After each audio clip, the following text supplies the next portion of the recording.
Kasa na nag-fact-check kay Pangulong Ferdinand Bongbong Marcos Jr. nang sabihin ito sa kanyang 2024 State of the Nation Address na nasa 5,500 ang flood control projects na natapos sa kanyang administrasyon. Pero ilang araw lang matapos magyabang, katakot-takot na mga pagbaha ang humagupit sa Metro Manila at mga karating lugar sa mga pagulan dulot ng bagyong Karina na pinalakas ng habagat. Kaya ang pinagmalaki ni Marcos Jr. na libu-libong flood control projects, walang resulta. Talagang hindi maganda ang flooding dito ang nangyari dito sa Metro Manila.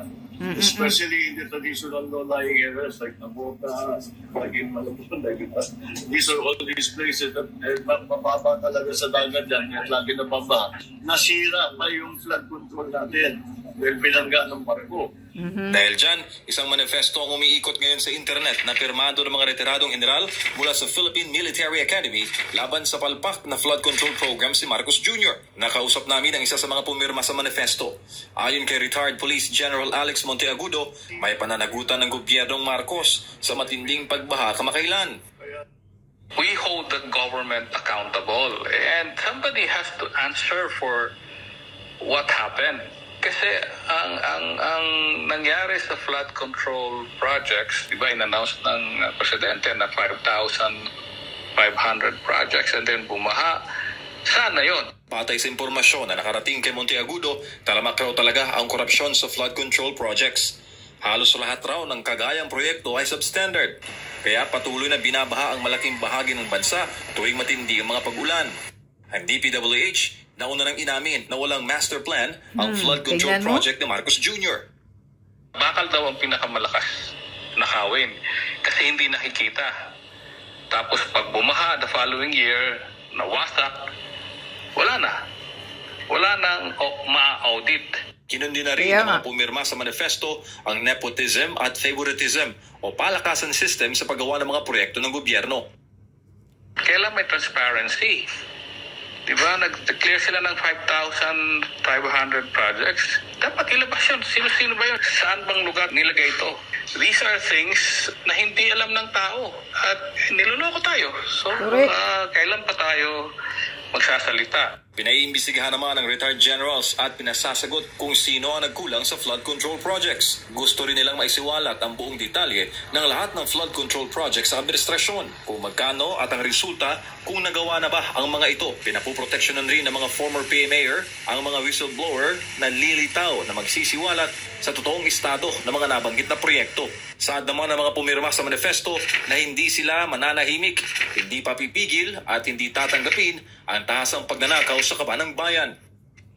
Magsalita tayo. Maraming mga tao na nakausap din ako, unfortunately, ay natatakot magsalita. Pero isipin na lang natin, gagawin natin to para sa ating mga anak, hindi na para sa atin. Magsalita tayo dahil kung hindi tayo magsasalita, kawawa naman yung susunod na mga henerasyon. Exactly. Samantala, kinumpirma naman sa isang panayam sa SMNA News ni Vice President Sara Duterte ang irregularidad sa paggamit sa pondo ng Marcos Jr. government. Ito raw ang isa sa mga dahilan kung bakit nag-resign siya sa gabinete bilang Education Secretary.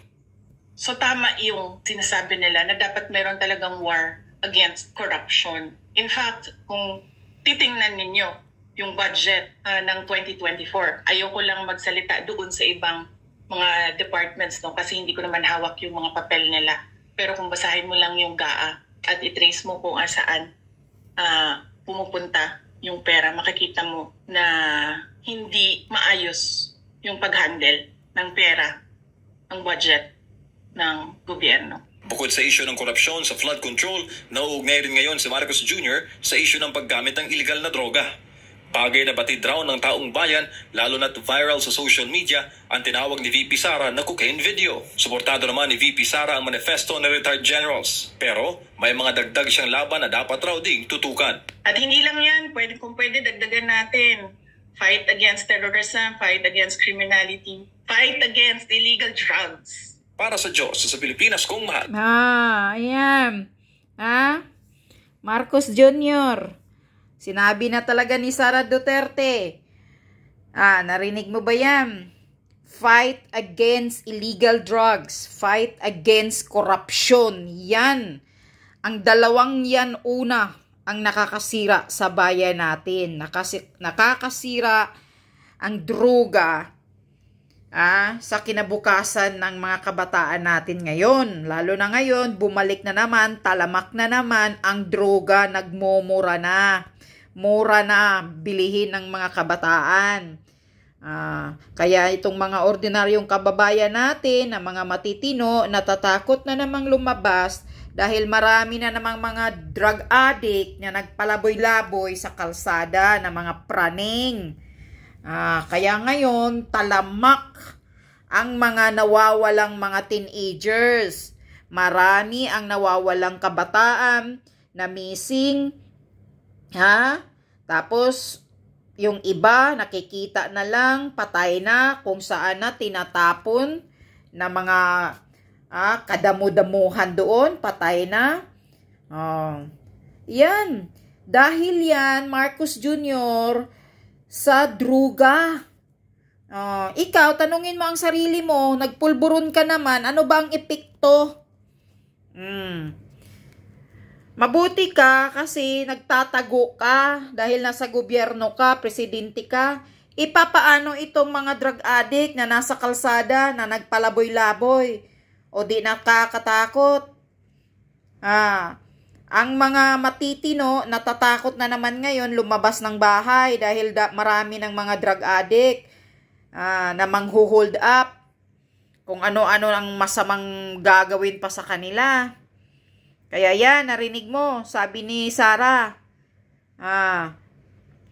tuloy mo. Yung war against corruption, war against drugs. Yan. Yung dalawa na yan talaga, unahin mo yan, Marcos Jr. Baka marami pang mag-invest sa Pilipinas pag mawala yung korupsyon at yung droga. Yan, mawawala yung mga masasama. Marami nang mainganyo na mag-invest sa Pilipinas.